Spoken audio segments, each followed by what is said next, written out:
Okay, today we're going to talk about the electricity grid, how we move by and balance electricity on our grid, that massive network across the country of wires that gives us cold beers and hot showers. Okay, so let's discuss how this complex system that is the power grid works. Historically, the grid has consisted of large-scale centralized power plants that typically powered by fossil fuels that send electricity over very long distances to customers. But our power system has been changing, and it's been changing significantly. The majority of blackouts in the US are caused by weather events. So as we have increased extreme weather related to climate change, we've also seen an increase in power outages related to those weather events. And because of this, we're seeing a lot of investments from utilities in what's called hardening the grid, including supported by federal funds from the Bipartisan Infrastructure Law and the Inflation Reduction Act. This could include things like foliage management, making sure that trees aren't going to come into contact with those transmission and distribution lines and cause a fire or cause blackouts, or even undergrounding transmission lines, something that's very expensive, but many utilities, for example, in Florida, are finding is necessary given the increased extreme weather events that they're experiencing. A few examples of how extreme weather events have caused really unprecedented grid blackouts in the US in the past several years. One is in Puerto Rico at the end of 2017 when Hurricane Maria wiped out 80% of Puerto Rico's grid. 675,000 Puerto Ricans lost power in what was one of the longest blackouts in US history. It took 9 months for the grid operator to fully restore power to the island. Another example is wildfires. In recent years in California and the West more generally, wildfires largely started by power lines and helped by climate change have increased significantly in the past few years and caused not just blackouts related to the actual wildfires, but also preventative shutdowns by the utilities of power to avoid wildfires during periods of really dry and windy days.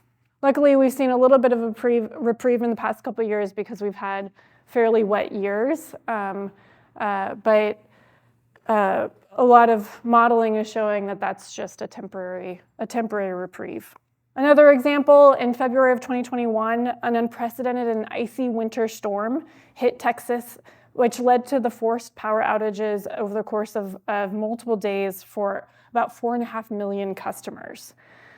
Pretty significant negative impacts, particularly because it was so cold. There were over 80 deaths, lack of access to food and drinking water for many, and extensive building damage.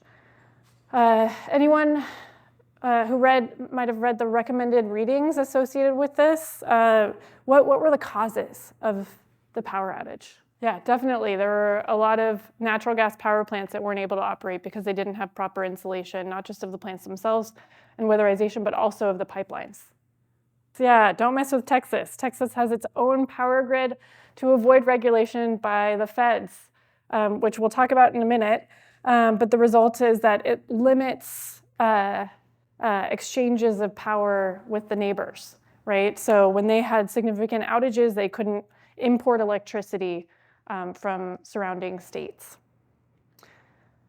which speaks to the importance of this regional grid integration and how integrating more and more grids into bigger regions can help increase resilience. Yeah, and I will say when this first happened, some portions of the media were really quick to say, Texas is a huge leader when it comes to renewable energy. They have a ton of wind energy on their grid and lots of growth in solar as well. And so a lot of portions of the media were quick to say, oh, it's because they had so much renewable energy. But actually, it was the natural gas power plants that shut down. Renewable energy, by and large, was still able to operate under these icy conditions. Supply was a big part of the story, but demand was a bigger part, right? It wasn't just that supply wasn't available, it was that demand spiked and would have spiked if power outages would have been almost its highest level if the power outages hadn't occurred. And in Texas, there's limited kind of demand response or efficiency initiatives on the demand side. Okay, and final example I want to give about weather-related power outages. Last year, the atmospheric rivers, really unprecedented atmospheric rivers and down trees in both northern Nevada to California that caused significant power outages. In northern Nevada, it was due to really heavy, wet snow that caused tree branches to fall on transmission and primarily distribution lines, that you had power outages like everywhere, in these small pockets everywhere, because of those just individual tree branches falling on those lines. And then in California, the flooding caused significant power outages to over 190,000 homes. All right, so we talked about weather.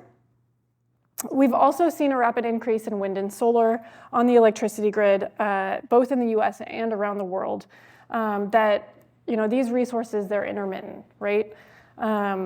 This has been paired with an acceleration of retirements of coal and nuclear power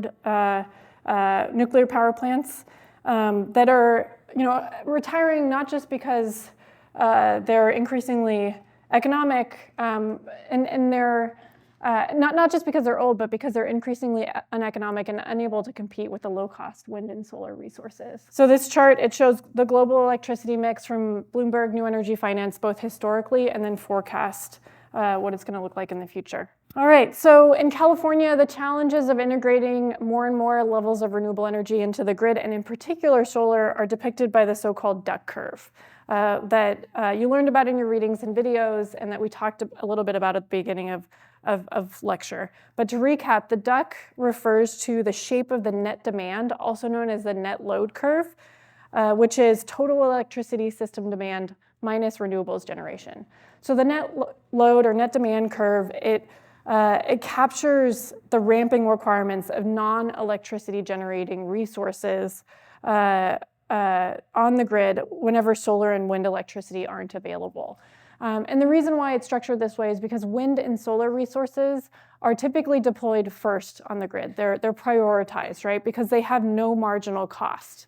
They have no fuel cost. So they're able to bid into electricity markets at zero or sometimes even negative, depending on subsidy levels. So the ramping need on the non-renewable resources is particularly high in the early evening when the sun is setting simultaneous to when you have a spike in demand on the grid. When people come home, they turn on their lights. Maybe if it's a hot day, they're turning on their air conditioning. Increasingly, they're plugging in their electric vehicles. So the peak demand period here is between 7 and 9 p.m., and it happens at the same time that the sun sets. And the result is a 16 gigawatts of ramping need over the course of 3 hours, which is huge. And that ramping need is growing. And that's not easily accomplished with the traditional coal and nuclear-fired power plants. There's not a lot of coal on the California grid, but there is elsewhere. But those coal and nuclear power plants, they're base load, right? They take a really long time to ramp up and down. And natural gas too. I mean,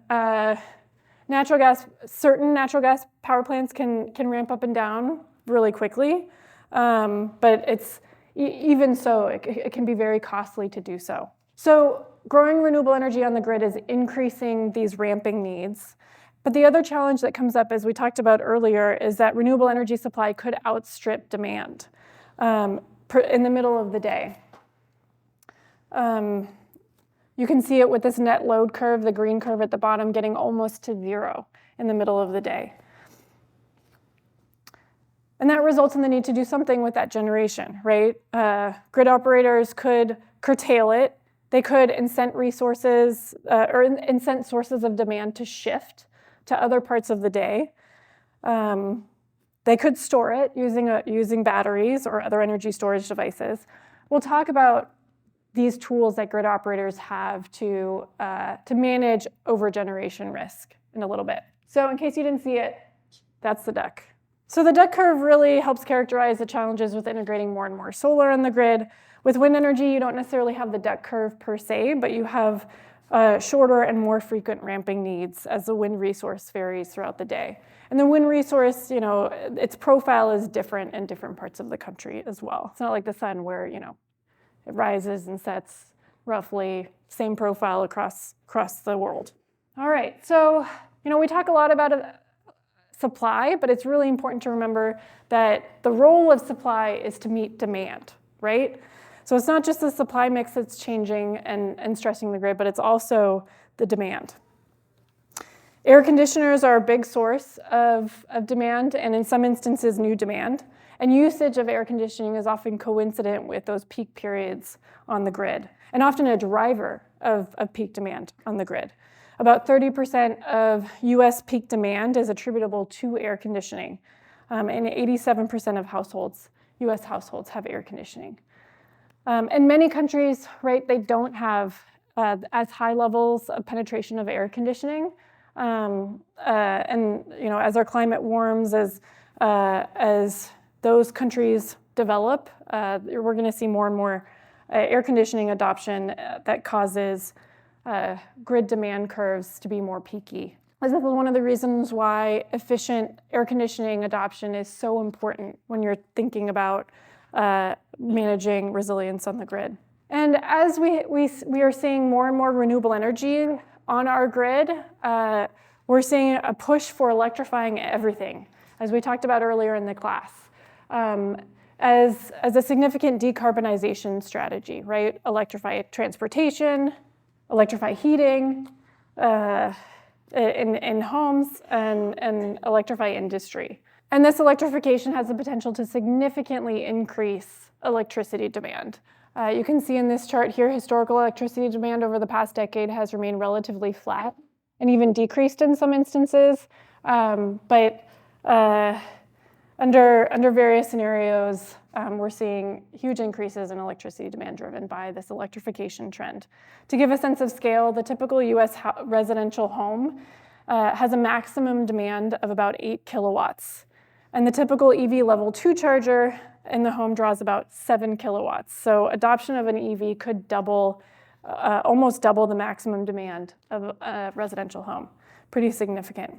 Like air conditioning, the magnitude of the impact of EV adoption and building electrification on the grid's peak demand will depend on how effective demand response programs are at sending signals to EV owners for when to charge, right? Because you want everyone to be charging their cars in the belly of the duck, right? In the middle of the day when solar generation is highest, and it's not during peak periods of demand. So there are a lot of efforts right now focused on things like managed charging. All right, and we're also seeing a significant increase in electricity demand from data centers, driven by the growth in AI, ChatGPT, machine learning, things that I really don't know what these words mean. Data centers are huge energy users, right? They use about 10 to 40 times the typical energy use of a commercial building. And although we've seen significant increases in efficiency of these data centers by a metric called power use effectiveness, or PUE, those have stalled recently. Yet growth in demand centers has only accelerated and will continue to, and data centers have only accelerated and will continue to accelerate. So definitely a big growth source on the grid. So these evolving grid dynamics, they hopefully give you a sense that the value of the grid is providing electricity to a customer is more than just the electricity generated. Right? It's about the reliable delivery of that electricity to the end user through the transmission and distribution system. And you can see here that for the typical PG&E residential utility bill, generation makes up only 40% of the bill. Distribution and transmission make up over half. So the cost per megawatt hour to generate electricity from solar, from natural gas, is only one component of how we should think about electricity economics and electricity value. So today we're going to focus on the other components of generation, beyond generation. I also want to make a quick note on terminology, the difference between retail and wholesale electricity and electricity rates. Wholesale represents the cost for generation alone. Retail represents the cost that the end user pays, so this whole pie chart. To give an analogy, when you go to the store and buy an apple, you're paying the retail price, but the grocery store paid the wholesale price. And the difference is going to be, the cost for the grocery store of paying rent and of staffing their grocery store. So wholesale versus retail. All right, so let's talk about what is electricity. Electricity is the flow of charged particles or electrons. It's an energy currency. It's not a primary energy resource, but a secondary energy resource. And it doesn't naturally exist, at least in a usable form, in the world. There are a few different ways that we generate electricity. First is by a heat engine, by using energy resources to boil water. This is the primary way we generate electricity today. We can also harness the kinetic energy of various energy resources, particularly renewable energy resources, directly. Or we can use electrochemical processes. These are some of the key ways that we characterize and measure electricity. To recap, something you've already learned about the difference between power and energy. We like to use the analogy of water flowing through pipes. Energy, which is measured in watt hours or kilowatt hours, is analogous to the amount of water flowing through the pipe. And power, which is measured in watts or kilowatts, is analogous to the flow rate.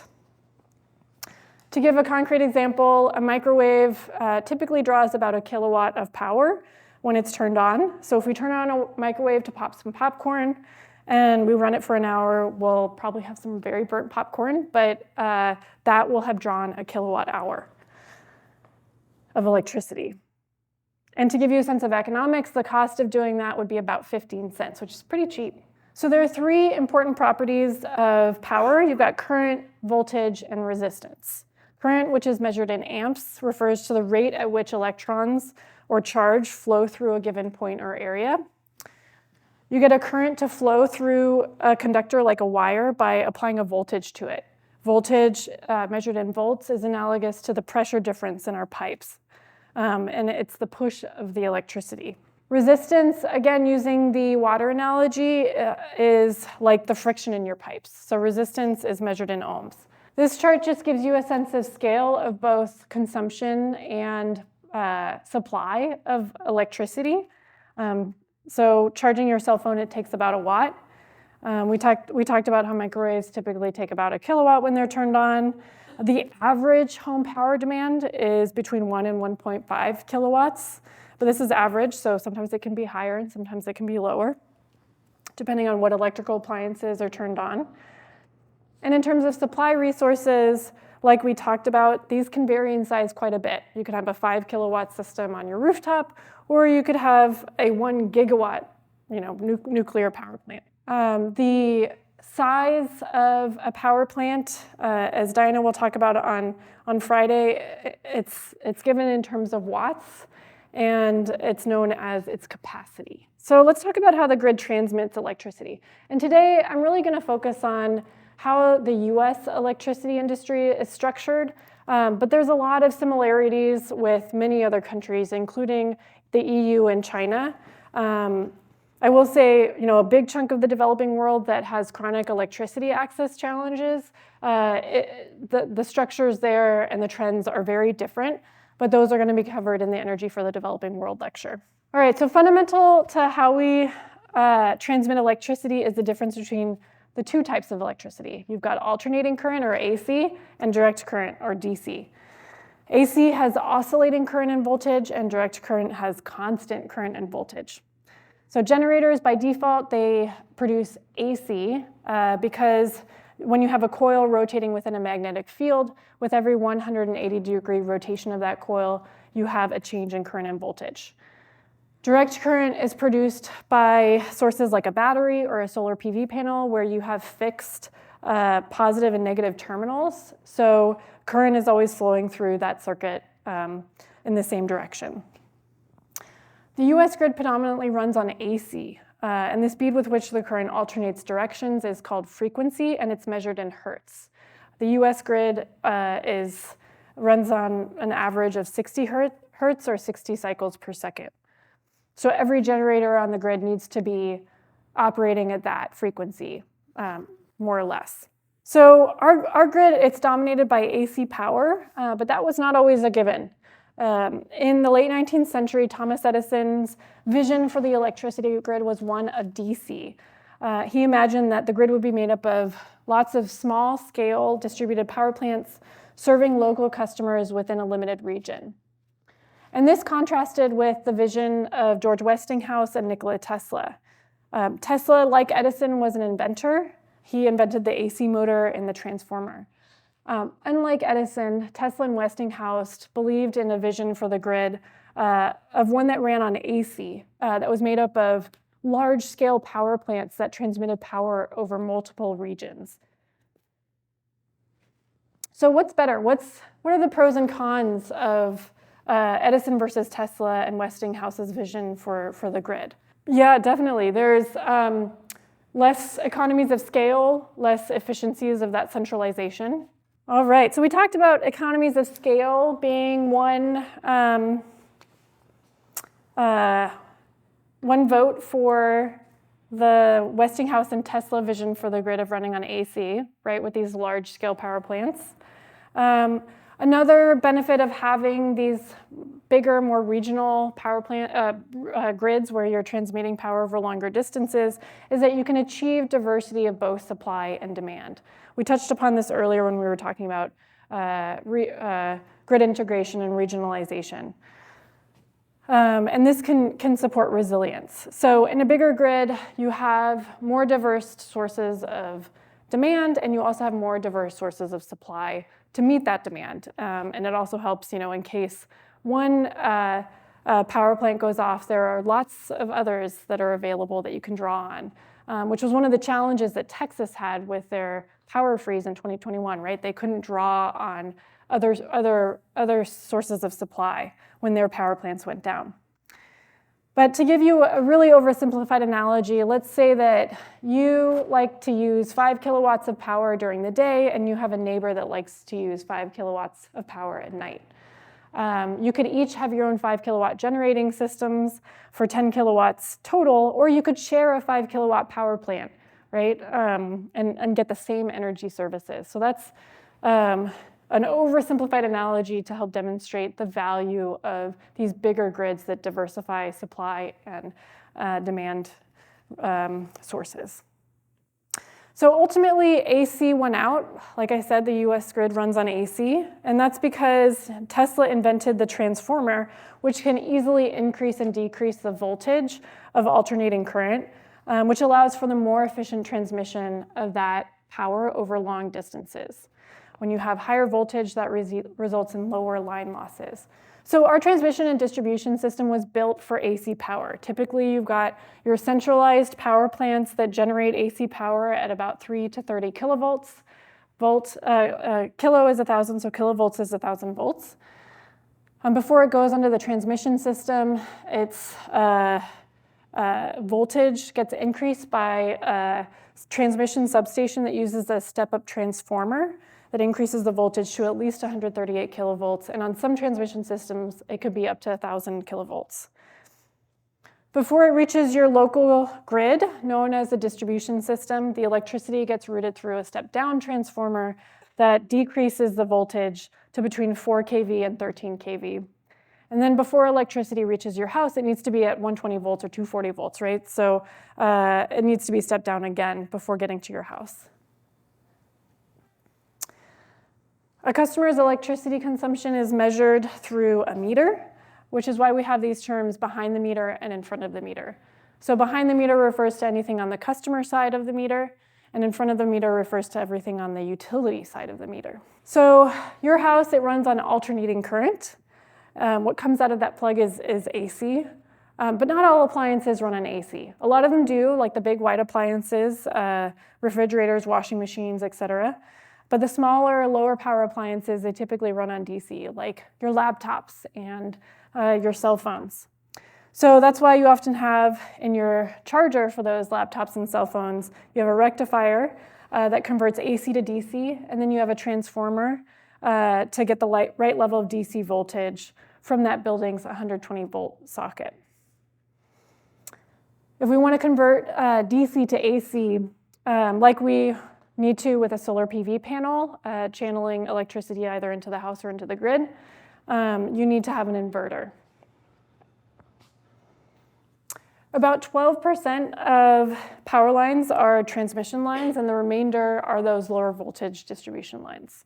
Efficiency losses in the US transmission and distribution system are about 6%. 2% of those occur in the transmission, which is pretty low. That's because we do it at very high voltages. But 4% is in the distribution, and that's in stepping up the voltage, stepping up and down the voltage with the transformers. A quick note, you can see in this map that transmission and distribution losses vary significantly by country. In many other parts of the world, those losses are higher, not just because of outdated grid infrastructure, but also because of things like theft, people tapping illegally into the transmission and distribution system to steal power. All right, back to the US. The US is actually made up of 3 main grids. You've got the Western interconnection, the Eastern interconnection, both of which share portions of their grid with Canada. And then you've got Texas. Don't mess with Texas. It has its own electricity grid. As we talked about earlier, limiting interstate electricity flows allows Texas to avoid certain federal jurisdiction over its grid, which is why Texas couldn't import very much electricity during the 2021 power freeze.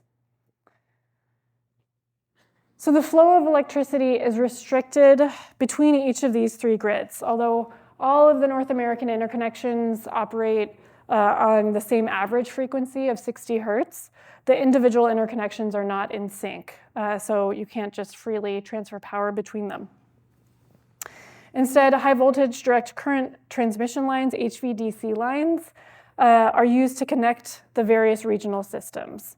These systems require a rectifier to convert the one region's AC into DC, transformer, and then an inverter to convert it back into AC, into the right phase for the receiving region. Within each of these grids, electricity travels the path of least resistance. You can think of it as a big pool in which grid operators have a fairly limited ability to control the flow of electricity. Some ability, but fairly limited. This means that there's a difference between the physical flow of electricity and the contractual flow of electricity. So for example, when Stanford says that they have a long-term contract with a solar PV plant in Southern California, physically Stanford's not likely getting that electricity, but contractually, because the project wouldn't have been built without Stanford contracting for that project, contractually Stanford is receiving that electricity. It can say that it's receiving that electricity. So even though AC won out in the War of the Currents, DC is still fairly prominent in our electricity system, both in terms of our end use as well as for transmission lines. Since the Edison days, we've seen advances in solid-state inverters and voltage source converters, which make increasing the voltage of DC a lot easier and a lot more feasible. So today, actually, high voltage direct current HVDC lines actually experience lower line losses than their AC counterparts. But one of the challenges is that we have to convert the power from AC to DC to transmit over those long distance HVDC lines, and then convert it back into AC, which has significant losses associated with it. So with HVDC lines, it's really an optimization question of, is the line long enough such that the line loss reductions outweigh the conversion inefficiencies from converting between AC and DC? But because of this dynamic, we are seeing lots more HVDC lines getting proposed, in particular to transmit power from the windiest portions of the state to centers of demand. There are actually already 24 HVDC projects in the US, about 2% of transmission lines already, many of which were built to transmit electricity from the large coal-fired power plants or hydro power plants to areas of demand. Let's talk about how the electricity industry is structured. So a utility is an entity that builds and maintains the infrastructure that provides essential goods to the public. Essential goods could be electricity, but they could also be things like natural gas, water, phone service, even the internet. This map, it shows all of the different utilities, electric utilities that serve California. There are at least 50 of them, quite a bit. It's a big contrast to Nevada, actually. We have one utility, NV Energy, that serves about 85% of load, and then I think 14 or 15 rural electric co-ops. Historically, electric utilities have been regulated as what are called natural monopolies. Natural monopoly exists in a particular market if a single firm can deliver a good or a service, that essential good, at a lower cost than multiple companies operating in that market. Often, natural monopolies have high fixed costs and they experience economies of scale. And this photo demonstrates this point, right? In New York City, you see a bunch of telegraph lines and power lines in 1888 when these essential goods weren't regulated. But it's more costly and it's inefficient to have multiple utilities operating multiple power telegraph lines, right? So because of this, typically the government regulates the utility industry and designates a single utility as a regulated monopoly to own and operate transmission and deliver electricity, that essential good, to customers. The challenge, though, with having a regulated monopoly in a market is that there's no market competition, right? Those utilities can charge whatever costs that they want to the customers because they know the customer is captive, can't go somewhere else to buy electricity. So in exchange for the government granting a regulated monopoly to a utility, that status, the government regulates the price that the utility can charge to its customers. So regulating price and regulating rates is one of the many reasons why we have to regulate the electricity industry. But there are a few other reasons why we regulate, right? Like things like safety, ensuring the lights stay on, resilience, and also environmental impacts. But today we're really going to focus in on price, and we'll also talk about reliability as well. But let's first talk about price regulation. In the US, there are two main agencies that regulate, or types of agencies, I should say, that regulate the price of electricity. You've got, at the federal level, the Federal Energy Regulatory Commission, or FERC, that regulates wholesale interstate electricity flows. Again, interstate electricity flows, so that's why Texas tried to shut off their electricity grid from the rest of the country. At the state level, you typically have public utilities commissions that largely regulate the retail rate of electricity, so what customers ultimately get charged. So going back to this concept of wholesale versus retail, FERC, or the federal government, regulates wholesale electricity in the US, and then the states and sometimes local governments regulate the retail price of electricity. Historically, the utility landscape in the US looked a little bit like this map.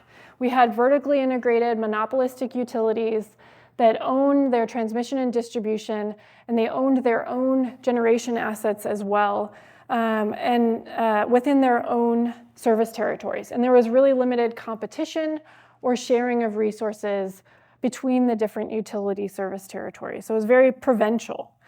Thousands of utilities in the US operated as a monopoly within their own provincial region. So this diagram, it shows the different assets that a utility, at least historically, have owned and operated. You've got the wholesale, and it's within that dotted box there. You've got the wholesale generation, the transmission, and the distribution. But which parts of these actually constitute a natural monopoly? Distribution, right? Exactly. Yeah, thank you. Yeah, so distribution and to a lesser extent transmission are what are the natural monopolies here. The wholesale generation side of the utility is not really considered a natural monopoly, and so does not necessarily need to be regulated as such.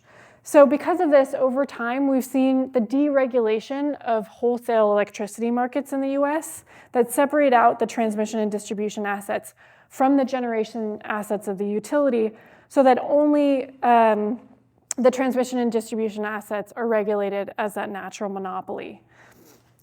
So this process is known as wholesale deregulation or restructuring. These are my crude diagrams, but I couldn't find anything better. If anyone wants to help me make these better, I would welcome it. So deregulation of the utility industry refers to the shift from vertically integrated utility monopolies, where the utility owns generation, transmission, and distribution, and there's limited competition in all of those areas, to multiple companies competing at the wholesale, and in some instances even at the retail level, with open access to the transmission system that's still owned by those utilities, the transmission and distribution system. The first step in the US towards deregulation actually occurred during the OPEC oil embargo in the 1970s. I believe you learned about it in the introduction or the history of fossil fuels video, where the US, the federal government, in an attempt to diversify the US energy mix, which at the time did have some oil, very little oil in it today, but the federal government passed the Public Utilities Regulatory Policies Act, or PURPA. PURPA required electric utilities to purchase electricity from non-utility generators, third-party, also known as third-party independent power producers, or IPPs. So prior to PURPA, if you're a monopolistic utility and you primarily own coal-fired power plants, you really have zero incentive to diversify to other resources, right? You want to make the most money that you can off of your existing assets. So you have little incentive to go out and build or purchase natural gas or renewable energy resources, regardless of how economic your coal-fired power plant is. So PURPA played a really big role in the growth of natural gas in the electricity mix, but also more recently has played an important role in the growth of renewable energy as well, and really kickstarted the introduction of wholesale generation competition in our electricity mix.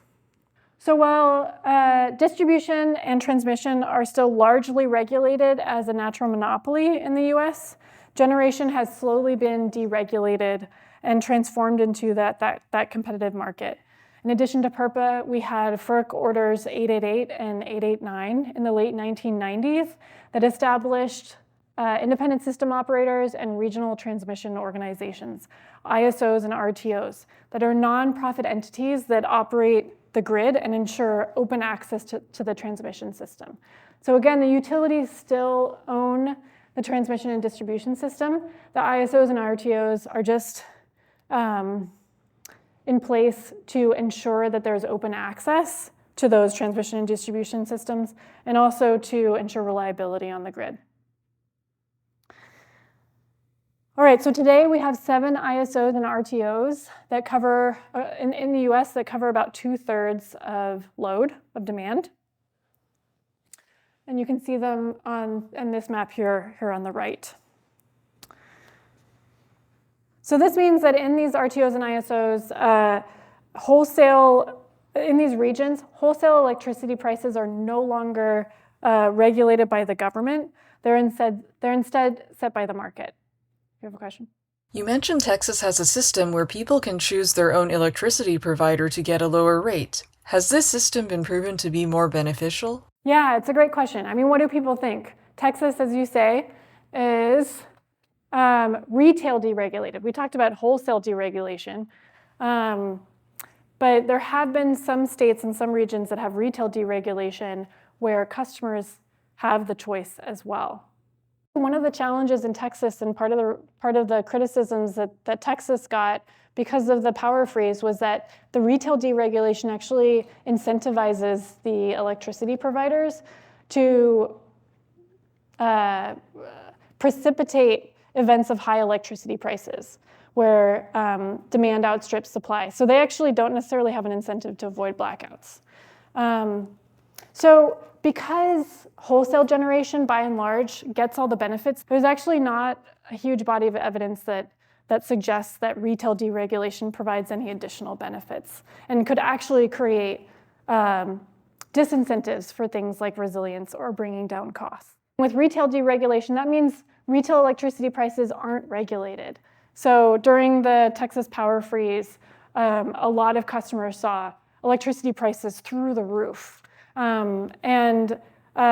So again, we haven't seen a lot of progress in retail deregulation across the US for many years because of the desire to protect customers. I want to call out, a lot of states have experienced challenges with deregulation, and California was one of the most painful and memorable. You can see that California has partial retail deregulation, and so that's because California began the process of retail deregulation in the early 2000s, and the result was that several companies, Enron in particular, took the opportunity to manipulate the market and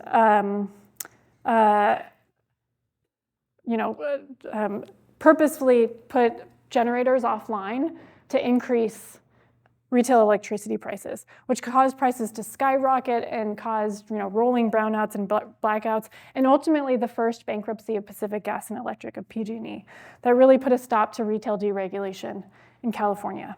So although retail deregulation isn't really progressing in the US in a formal sense, we continue to see retail choice increasing in other ways. This chart, it shows significant growth in the past few years in non-utility customers like Stanford, also Facebook, Google, Microsoft, others, entering into contracts directly with renewable projects, wind and solar. Another trend that we're seeing is increasing consumer choice through the growth of distributed energy resources, like rooftop solar, something that the Solar for All announcement was really about, right? And ensuring that low-income customers get access to the benefits of rooftop solar in the same way that higher-income customers have historically. And we've also seen the growth of community choice aggregators that we talked about earlier, also increasing retail choice. I mentioned this already, but Stanford procures the bulk of its electricity from 2 utility-scale solar projects in Central and Southern California. In 2015, Stanford actually shut down, it used to be have a natural gas cogeneration power plant built in 1987. So it shut that down in 2015, became what's called a direct access customer, where they got permission from the utility and the grid operator to procure electricity directly, despite the fact that retail deregulation had stalled in California. And then they contracted with these big utility-scale solar projects that I think some students went on a field trip to last year, which is awesome. Stanford also built this big heat exchange system called SESI that I think many of you are going to learn more about Stanford's energy mix during the Stanford local field trips later this quarter. All right, so let's talk about who the players are in the electricity grid. Who are these utilities, right? And these independent power producers. So on the retail side, you've got investor-owned utilities, or IOUs, that are private, like Pacific Gas and Electric. They're private companies. Then you also have the publicly owned utilities, the POUs. That's like the City of Palo Alto Utilities or the Sacramento Municipal Utility District that are owned and managed and regulated by their respective governments. You also have federally owned utilities, like Tennessee Valley Authority, TVA. TVA is the only of the federally owned utilities that has retail customers. But all federally owned utilities, they were built for reasons other than generating electricity. Like TVA was built to help alleviate poverty in the Tennessee Valley region. The Bonneville Power Authority is another federally owned utility that was established in the Northwest to market power from a lot of those federal hydro dams that were built during the First and Second World Wars. And then finally, you've got power marketers. Enron was a power marketer. They're financial players who do not necessarily own electricity generation, but they're intermediaries who buy and sell power and take advantage of price arbitrage opportunities on the grid. So that was the retail side. This shows the breakdown of players on the wholesale side. So as you might guess, the independent power producers, the IPPs, the big green section there, has increased significantly over the past several decades as a result of PURPA and subsequent wholesale deregulation efforts. Let's talk about how we maintain reliability on the grid. I'm going to give you a break from hearing me talk and show one of my favorite videos. Is that the thing works at all? It's 7 p.m, and in homes up and down the country, cookers, heaters, television sets are being switched on. At the National Grid Control Centre, National Balancing Engineer Simon Jeffcoat's on duty. Arrayed on the wall in front of him is his view of Britain from above. The country's been tipped on its side, and every high-power electricity connection from the far north of Scotland to Cornwall has been mapped out in loving detail.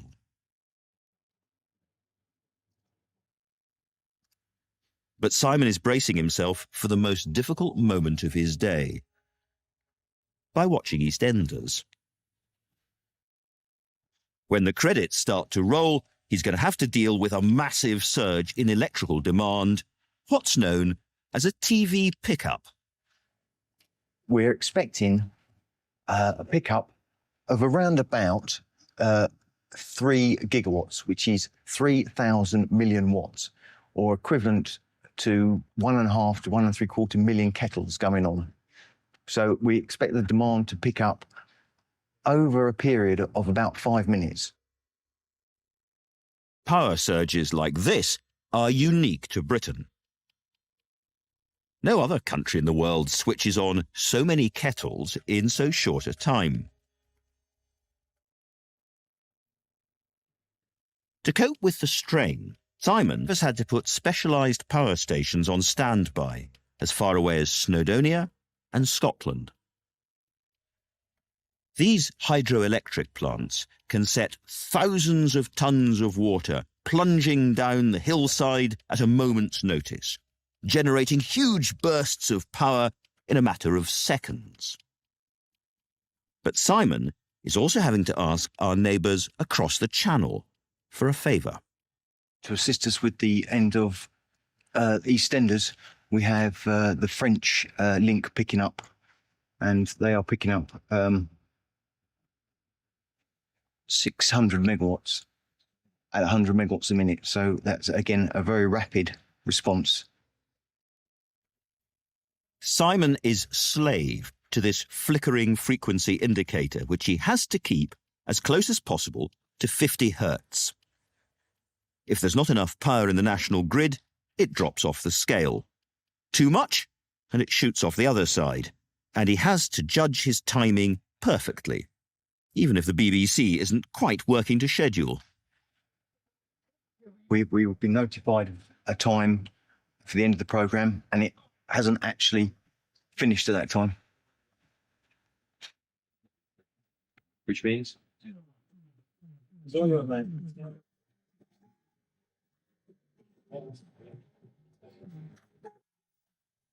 Simon fires off instructions from his keyboard. On the other side of the country, vast turbines rumble into life. Norwich is up to 150. I've just instructed him up to 300 megawatts now. Festiniog is up to 90 megawatts. It's full output. French piling in now. 2 minutes into the TV pickup, and it looks like there's going to be more than enough power to go round. And then suddenly there's a problem. What is it? Oh, is it the French link? There's a trip on the additional supply from France. The frequency has dropped dramatically. We're going to be fine, I'm sure. Simon has just moments to cover the sudden shortfall.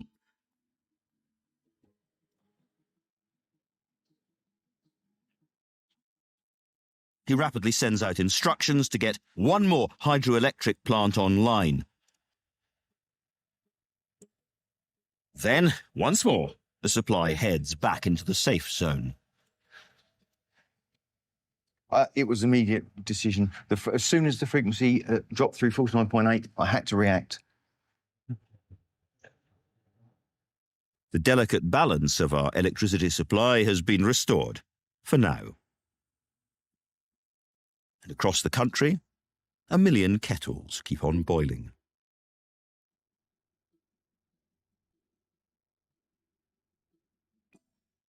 Britain's day is drawing to a close. By now, all that can be seen of Britain from above is illuminated by the power that Simon and his colleagues are squirting round the country. 8 million streetlights have flared into life. Office buildings blaze as our information economy trades on through the night. All right, what did you guys think of that video? Couldn't this type of task be automated to be more reliable? You know, we get that comment a lot. Certainly automation, you know, a lot of the digital and sensing technologies and controls has changed the way that grid operators manage the grid, but you still need people there. Like when we go to the California ISO, the last time I was there, similar to what happened in this video, the grid operator was sending a signal to a generator that just didn't come online. And so the guys down on the floor picked up the phone and were trying to figure out what was happening and identifying other sources of generation to fill that gap. So there's a limit to what we can automate.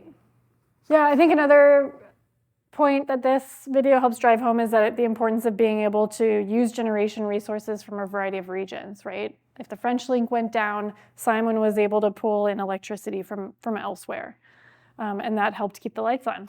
So as you saw, grid operators, they need to balance supply and demand in real time, and they have to maintain frequency and voltage within a very narrow band.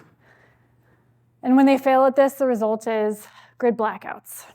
There are a variety of different factors that can cause blackouts, but by and large, severe weather, as we talked about, really dominates the causes.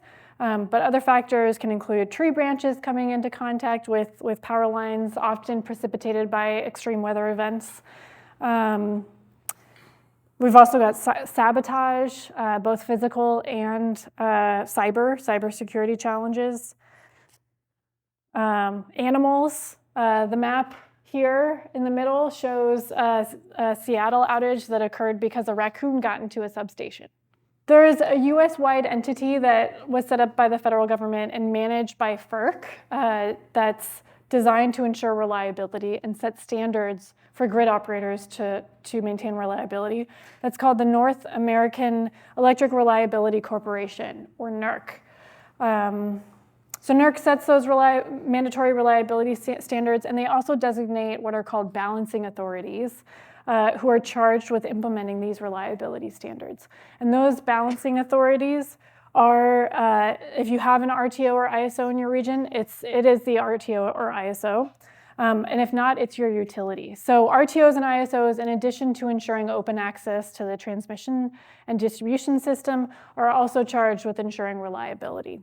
Okay, and lastly, I want to just call out the smart grid, the importance of smart grid technologies. They've done, and how they've done a lot to help with grid reliability. Sometimes people often conflate the idea with a more distributed grid, one that, say, has more solar resources, distributed solar resources as a smarter grid, but that's not necessarily the case. A more distributed grid is not by default smarter and more reliable. The smart grid, by contrast, is really about the application of new digital and computing technologies and sensors to the grid to make it more flexible and resilient. Things like smart meters, right? Where we used to have analog meters and a meter reader would come out to everyone's house once a month to understand how much electricity a building was consuming. But with smart meters, we have, sub 5-minute data. Utilities have sub 5-minute data on electricity consumption, and in that way have much better understanding of what's going on the grid and when blackouts are impacting different households. You also have things like synchrophasers that are mailbox-sized devices that grid operators place throughout the grid, or utilities place throughout the grid to measure voltage and frequency in real time and to manage and react to the grid health accordingly.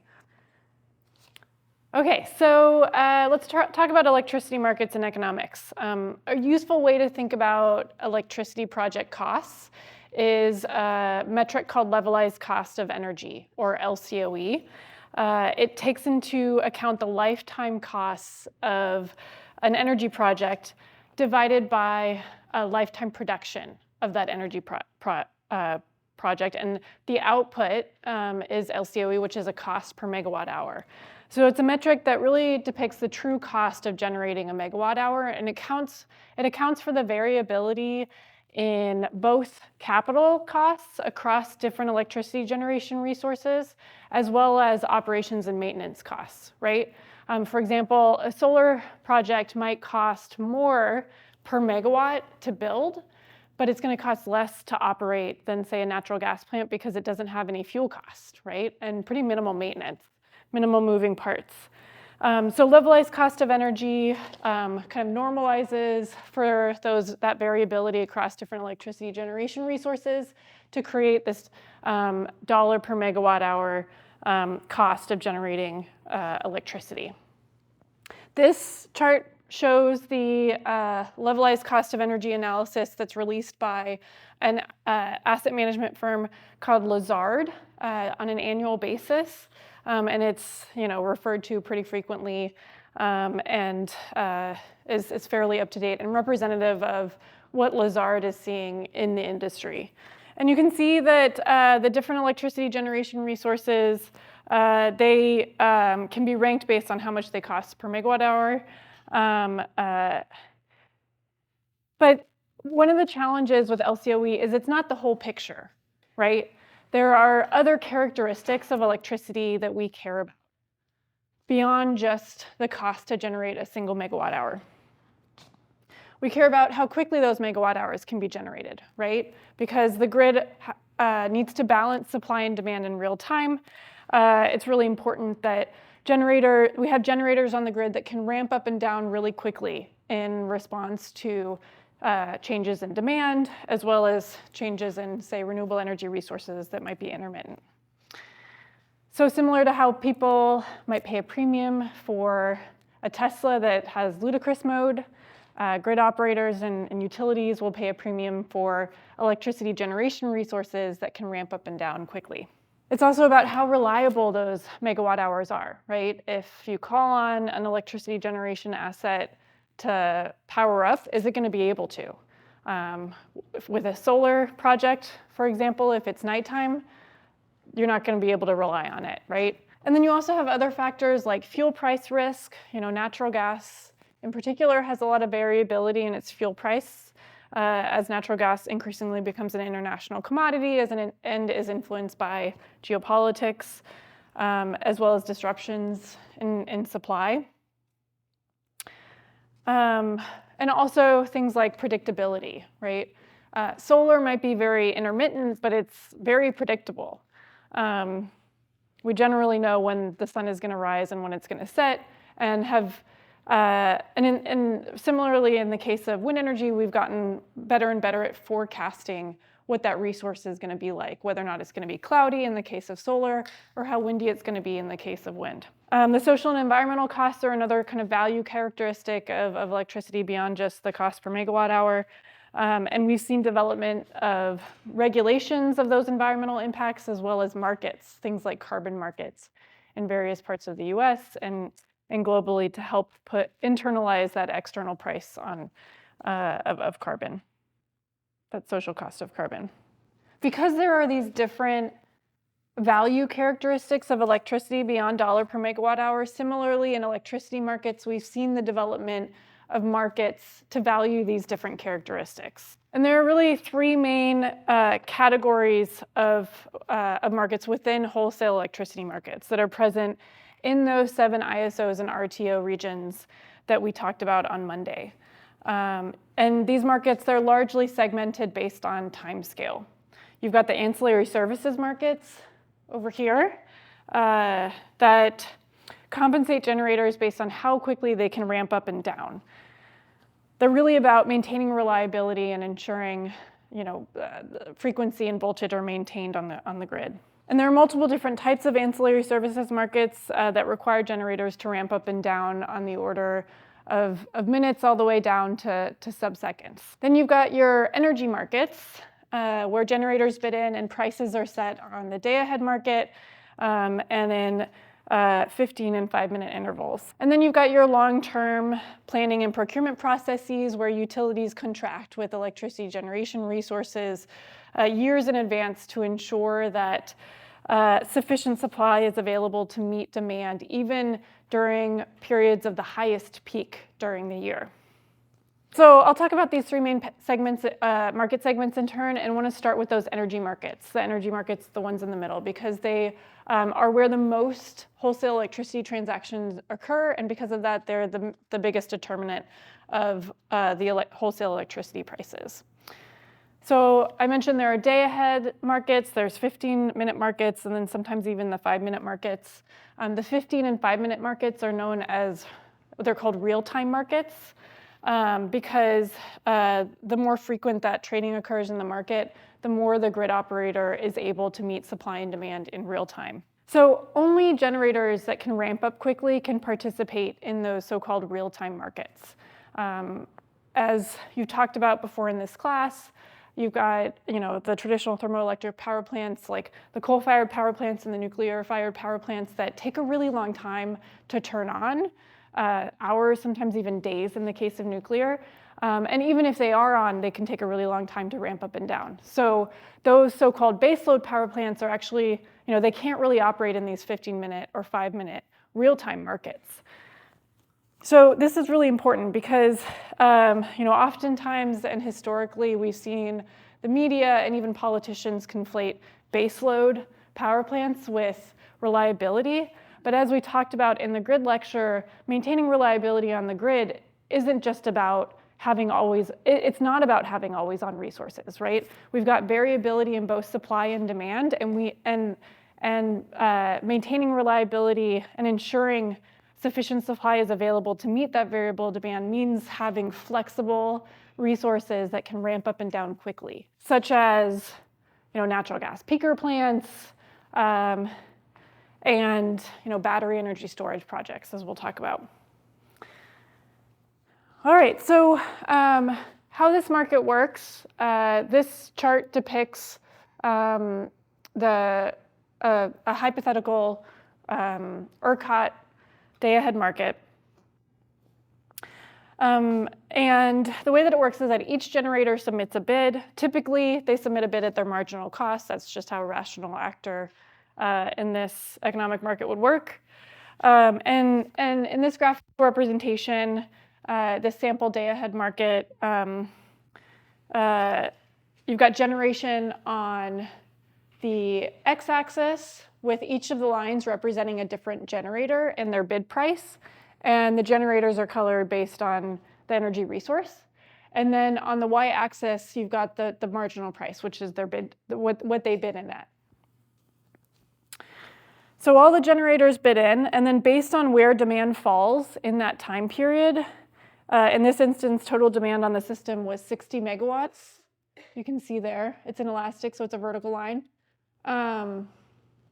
That's where the marginal price, the market clearing price, is set. So the market clearing price in this scenario was set at $41 per megawatt hour. So all the generators that bid in under that price get dispatched during that day, and they all get paid $41 a megawatt hour. You can see even if they bid in at a lower price. So this is just how the wholesale electricity markets work.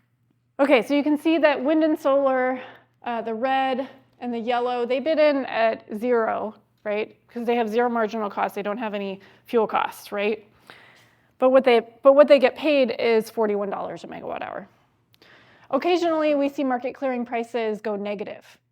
Can you guys think about what some of the reasons why market clearing prices might be negative? When power generators don't know what else to do with excess electricity. Yes, exactly. So, and it's not the wind and solar generators who don't know what to do with their power. It's the baseload power plants, right? As we talked about, it's costly for them to ramp up and down, so they will pay the grid to take their electricity rather than turn off. Thanks for helping us think through that. There's another reason why generators might bid in at a negative price, and in particular, wind and solar. Government subsidies, exactly. We'll talk about this more, but wind and solar generators in the US, wind historically and wind and solar now are eligible for $1 per megawatt hour tax credit. And so, anywhere between $20 and $30 a megawatt hour or more, depending on various characteristics of the project. And so they're going to bid in at that negative price. Another subsidy that we'll talk about in the renewable energy lecture is renewable energy certificates that could also cause these projects to bid in at those negative prices. So 2 reasons why you see negative pricing. First is that renewable energy projects might bid in at a negative price if they're getting subsidized on a $1 per megawatt hour basis at a rate that's lower than, just generally. And then coal and nuclear-fired power plants, those baseload power plants, it's costly for them to ramp down, so they might also bid in at a negative price. Okay, so wholesale electricity prices in these markets, they vary over time, and they also vary over space, over geographies. So you can see in this chart on the left how wholesale electricity prices varied in the ERCOT market, the Texas electricity market, in a typical summer month.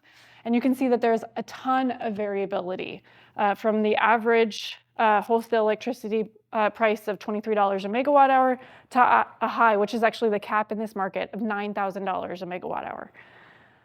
This volatility in prices is increasing with growth in renewable energy and also with increased instances of extreme weather events like hot summer days driving up AC demand. Prices also vary based on location. This map on the right, it shows locational marginal prices in the ERCOT market. So each dot on this map is a locational marginal price node where trading sets the price for that particular node and region. And those prices vary based on where supply and demand is located in that region and whether or not there's sufficient transmission or distribution capacity to transmit the supply that's available to those locations of demand.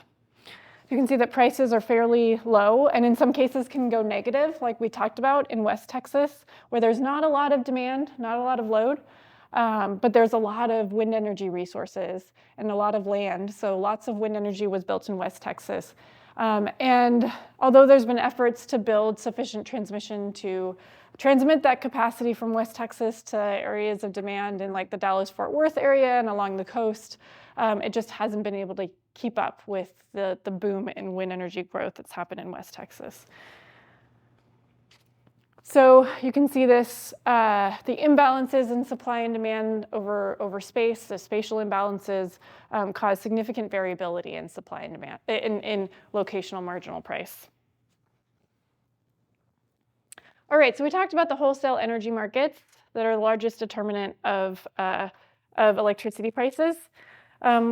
Let's talk about the long-term energy markets. And there are a couple different mechanisms for setting prices and contracting with generators in these long-term markets.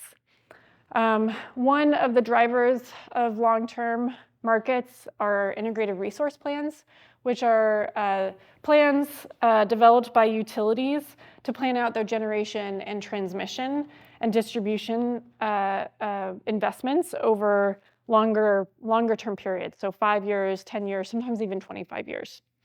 So utilities, they submit these plans to their public utilities commissions for approval, their PUCs, and based on these plans, they might retire power plants, build new power plants or transmission, or issue competitive requests for proposals to enter into long-term contracts with independent power producers or generators.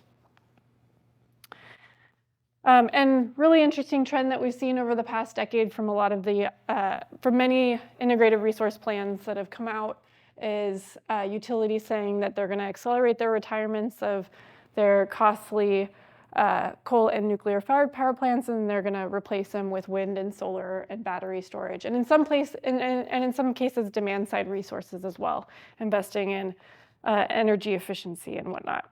So, if a utility or any user of electricity, really, Stanford, for example, wanted to go out and enter into a long-term contract with a generator, like a solar project, they would enter into what's called a power purchase agreement, or a PPA. So in a PPA, a customer or utility enters into a long-term contract. It could be 5 years, it could be 10 years, 25 years with a generator, typically with a fixed price or a price with an escalator over time. And in PPAs, the customer or the utility in this contract structure that's purchasing the power is referred to as the off-taker. A little bit of industry jargon there. There are really two different types of PPA structures that you might hear about. This is getting into the weeds a little bit, but I just want to flag it so you guys are aware, and you can always dig into it more. There's some good readings. There are two different PPA structures. One is a physical PPA, and one is a virtual PPA. A physical PPA is when the generator physically delivers the electricity to the customer. But because we talked about generally electricity follows the path of least resistance on the grid, this is challenging to do, right? So, but when you have a utility that's entering into a contract with a generator on its utility grid, that generator is delivering electricity to the utility directly, right? Because they're on the utility grid. So that's a physical PPA. But if you have a PPA between, say, Stanford and a power plant in Southern California, that's a virtual PPA, right? Because Stanford isn't taking physical delivery of that electricity. There are potential contract structures that you can include where you're paying the utility to basically, physically deliver that utility, that electricity that can make it into a physical PPA, but those are pretty rare. But interesting characteristic of these virtual PPAs, in the case of Stanford, for example, Stanford still needs to buy electricity at their node on the wholesale markets, basically. And the power plant needs to sell electricity at its node in Southern California. And so there's going to be a price differential there. So virtual PPAs are kind of like hedge arrangements where the profit or loss from that price differential is somehow shared between the project owner and the off-taker. All right, so PPAs are one way to set those long-term electricity prices. You've also got long-term capacity markets. And the point of capacity markets is to ensure that the grid always has a buffer between demand and available resources to meet that demand. So in this CAISO chart, you can see forecast demand and actual demand, and you can see the available resources up top. And so the point of capacity markets, in California, they're actually called resource adequacy markets, but the point of them is to ensure that there's always this buffer. In the case of California, it's 15%, that there's 15% additional supply resources available at any given time over and above demand. So capacity markets, they're not necessarily, they're not compensating generators necessarily for producing energy for megawatt hours. They're just compensating them for being available. So in a typical capacity contract, a utility might agree to pay a generator a set price just for being available during the 15 days out of the year where anticipated peak demand is going to occur, regardless of whether or not that generator actually powers up during that period. So it's kind of a redundancy measure to ensure resilience on the grid in the event that, say, another generator trips offline, like with Simon in the tea time video, how the French link didn't come online, so he had this additional resource available and backup to come online if it was needed.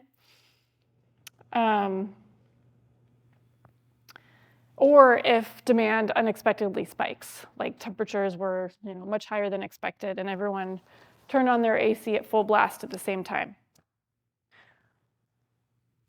All right, so finally, you've got the ancillary services markets that pay a premium for assets based on how quickly they can ramp up and down. And this is in response to short-term variability in both supply and demand on the grid. And this is on the order of minutes to subseconds. They're designed to ensure reliability in the short term and maintain frequency and voltage. There's really no standardized market design across the different ISOs and RTOs. So the structure of these reliability markets and these ancillary services markets continue to evolve over time as the grid evolves. You know, those trends that we talked about at the beginning of the grid lecture of evolving supply, evolving demand as well. All right, so I want to wrap up the grid lecture by just getting a little bit of perspective. You know, there are a lot of different tools that grid operators have, that utilities have for managing reliability on the grid, and for managing these changing supply and demand dynamics and ensuring reliability amidst, you know, increasing extreme weather events with climate change. These grid balancing alternatives can be everything from investing in more flexible resources like battery energy storage or peaker natural gas plants. They could be about evolving those electricity market designs, like having more robust ancillary services markets.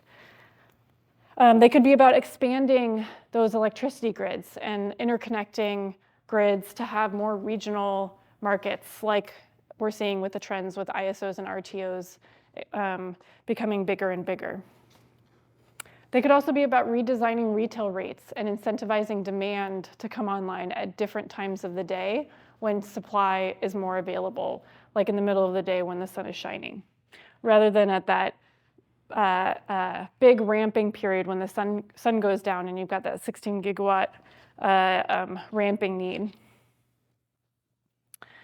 And they could be about increasing smart grid technologies on the grid, like synchrophasers, like smart meters, to understand the health of the grid at different locations and over time, and respond accordingly. So because the grid has all of these different tools available to them to maintain reliability and meet supply and demand in real time, we've seen grids increasingly and effectively integrate more and more renewable energy across the US as a whole, but I think it's interesting to look at it at the state level as well, where you have some states that have really high levels, 83% in South Dakota. Wow, that's because of a lot of wind energy integration there. Okay, so that's the grid. Thank you, everyone.